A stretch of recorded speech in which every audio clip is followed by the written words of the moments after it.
स्वागत है public metro पे। चलिए जानते हैं। सबसे पहला प्रश्न मेरा ये है आपसे कि बिहार के राजनीति पार्टी जो भी हैं वो आजकल जाति जाति खेल रहे हैं और बाप बाप पे कमेंट कर रहे हैं। इसके बारे में आप क्या कहना चाहते हैं जनता को? जनता को तो कुछ नहीं को बोलना चाहेंगे, लेकिन नेताओं को जरूर बोलना चाहेंगे कि एक दूसरे के बाप पे कमेंट करने से कुछ नहीं होगा। अगर सम्राट चौधरी ये बोल रहे हैं कि नीतीश कुमार को उखाड़ के फेंक देंगे, तो वो क्यों उखाड़ करके फेंकना चाह रहे हैं? उनकी नीतियों का विरोध करें, ना कि उनके बाप पे कमेंट करें। और दूसरी बात, नीतीश कुमार अगर ये उनके बाप पे कमेंट कर रहे हैं, तो वो बदले में अगर सम्राट चौधरी उन पर अटैक कर रहे हैं तो वो ये बोले कि मैंने क्या 17 सालों में किया है। वो उनके कामों की जो वीकनेस है, जैसे सम्राट चौधरी के पास अच्छा ऑप्शन है कि वो पूछे सरकार से कि, या जो भी विपक्ष में, सम्राट चौधरी क्या जो भी सरकार के विपक्ष में है, वो पूछे सरकार से कि बिहार में रोजगारी दर आपके 17 साल रहने के बावजूद क्यों नहीं घटा बेरोजगारी दर? क्यों 100 में से अभी भी जो है वो सिर्फ 12 लोगों के पास रोजगार है? क्यों ऐसा है? इस पे अगर सवाल पूछा जाए, इस पे अगर बात किया जाए, लेकिन नहीं करेंगे, क्योंकि राजनीति का स्टैंडर्ड ये लोग इतना गिरा चुके हैं कि जाति और एक दूसरे के बात तक आ चुके हैं। वो आप देख ही रहे हैं। लेकिन जो डेवलपमेंट है, जो रोजगार है, जो एजुकेशन है, उस पर बिहार की किसी भी पार्टी को आप बात करते हुए नहीं देखिएगा। तो अब इस पे बात नहीं करेंगे तो कुछ एक्स्ट्रा बातें चाहिए करने के लिए। तो ये शिक्षा व्यवस्था पे भी तो बात कर सकते हैं। बिल्कुल कर सकते हैं, लेकिन गनीमत इस वक्त ये है कि कम से कम के पाठक जो है वो अपर सचिव है। वरना शिक्षा मंत्री को तो राम भगवान क्या खाते थे, राम भगवान कौन से जाति के थे, उनसे ही मतलब नहीं है। लेकिन कम से कम एक चीज़ों में तो इम्प्रूवमेंट हुआ है कि पढ़ाई में जो एक सचिव है उसको हम पहली बार, जब से मेरा कैरियर, जब से मैंने पढ़ाई किया, उसको इतना एक्टिव देखा है। नहीं तो लोगों को पता ही नहीं होता था शिक्षा मंत्री कौन है, वो पता नहीं होता था। शिक्षा मंत्री का अपर सचिव तो छोड़ ही दीजिए, मुझे तो नहीं पता था कि कौन सचिव होता है। तो एक सुधार किया, लेकिन हाँ, इसमें भी अभी और बहुत करने की जरूरत है, क्योंकि सिर्फ बच्चों को स्कूल पढ़ा लेने से कुछ नहीं होगा। हमारे मोहल्ले में ही एक स्कूल है, अगर ये वीडियो के पाठक तक चला जाए या किसी भी एजुकेशन विभाग तक, तो हम उनसे रिक्वेस्ट करेंगे, राधा रानी जो कब का टूटा और अभी तक वो बना नहीं है। तो सिर्फ एजुकेशन सिस्टम मान के चाहिए बच्चे 75% हाजिरी के लिए रोज आ जाए, है ना, और धूप में वो बेहोश हो जाए, तो फिर उसका क्या होगा?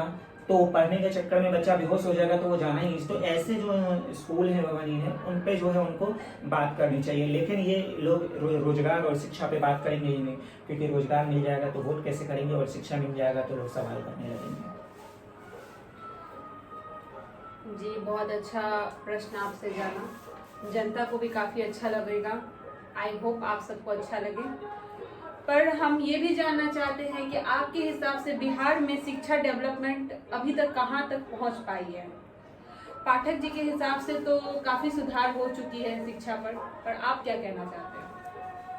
ऐसा नहीं कि बिहार में अच्छे एजुकेशन नहीं है, या फिर बिहार के सरकारी स्कूलों में अच्छी पढ़ाई नहीं होती है। वो कुछ, आप भी तो बिहार से ही हैं। हाँ, तो इसलिए मैंने कहा ना कि ऐसा नहीं है कि बिहार के अच्छे, लेकिन उस पढ़ाई के साथ साथ सुविधाएं देनी होंगी। आप कोई स्कूल गिर गया और 5 साल तक वो नहीं बनता है। कहीं बच्चे डूब रहे हैं क्योंकि उनको इस पार से उस पार स्कूल में जाना होगा। आपने न्यूज देखा होगा कि नहीं, मुजफ्फरपुर के बागमती नदी में स्कूल जाने के चक्कर में बच्चे डूब गए। अगर वो पुल होता, क्योंकि उनके ऊपर प्रेशर था कि 75% हाजिरी बनाना है, और नदी में पानी इतना आया हुआ था, और एक नाव पे 35 बच्चे मजबूरी में इस बात पे बैठ गए कि अगर नहीं जाएंगे तो हाजिरी कट जाएगा। तो इन सुविधाओं का ख्याल कौन रखेगा? ठीक है, पढ़ना जरूरी है, लेकिन जो बच्चे की बेसिक सुविधाएं हैं वो भी जरूरी है। चलिए, बहुत अच्छा लगा आपसे जान करके।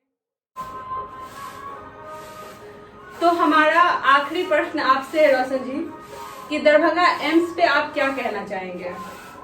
क्या आपको, आपके हिसाब से लगता है कि बिहार में दरभंगा एम्स बनना चाहिए या बन चुका है? बना हुआ तो है पटना में, लेकिन बिहार के लिए 2 जगह प्रोवाइड किया गया था, एक दरभंगा, ठीक है।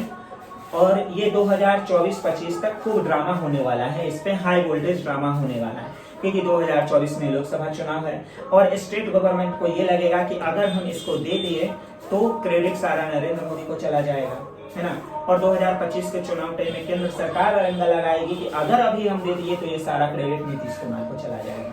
तो ये सारी चीजें प्रॉब्लम्स होगी। अब आते हैं दूसरी बातों पे, कि जहां भी बिहार के रोजगार, है ना, सृजन की बात होती है, डेवलपमेंट की बात होती है, इन लोगों की राजनीति शुरू हो जाती है। ठीक है, क्योंकि दरभंगा एम्स बनने से 10,000 अप्रत्यक्ष लोगों को रोजगार मिलेगा, यानी कि इनडायरेक्टली, और जो डॉक्टर, नर्स, कंपाउंडर रहेंगे उसको तो छोड़ ही दीजिए। दूसरी बात, सिर्फ दरभंगा एम्स ही नहीं लटका हुआ है, दरभंगा में आईटी पार्क, जो सॉफ्टवेयर इंजीनियर और जो इंजीनियर लोग हैं, टेक्निकल लोग हैं, उनके लिए एक बहुत बड़ा हब बन सकता है, वो भी लटका हुआ है। आज से नहीं, 2014 से। दरभंगा तो दूर की बात, पटना तक का लटका हुआ है। अगर दरभंगा लटका हुआ है तो हमको समझ में आता, पटना में अभी तक सही से आईटी पार्क नहीं बन पाया है ना, उसको जो है वो लागू नहीं कर पाए, क्योंकि ये जैसे ही रोजगार की बात आती है, रोजगार सृजन की बात आती है, क्योंकि फिर अगर मजदूर, अगर रोज दरभंगा एम्स खुल गया, आईटी पार्क खुल गए, तो फिर इनको बाहर जाने का मौका नहीं ना मिल पाएगा, ऐसे लोगों को अपनी वोट बैंक करने का मौका नहीं मिलेगा। नहीं तो जो बहाना लगाए, पटना कितना नीचे था, जहाँ पे पटना पे मेरीन ड्राइव बना है, अभी देखिए वहाँ पे आप आइसक्रीम खा सकते हैं, घूम सकते हैं गंगा नदी के किनारे, लेकिन यहाँ पे बनाया जा रहा है कि बहुत नीचा है। जापान एक जगह है जहाँ हमारे यहाँ के ज्यादातर लोग जो है समुद्र के किनारे जो है उन्होंने घर बसा लिया, और यहाँ दरभंगा एम्स में इन लोगों को प्रॉब्लम्स। तो जहाँ पे रोजगार प्रत्यक्ष या अप्रत्यक्ष रूप से बिहार को ग्रोथ करने के लिए है, वहाँ इन लोगों की राजनीति शुरू हो जाती है।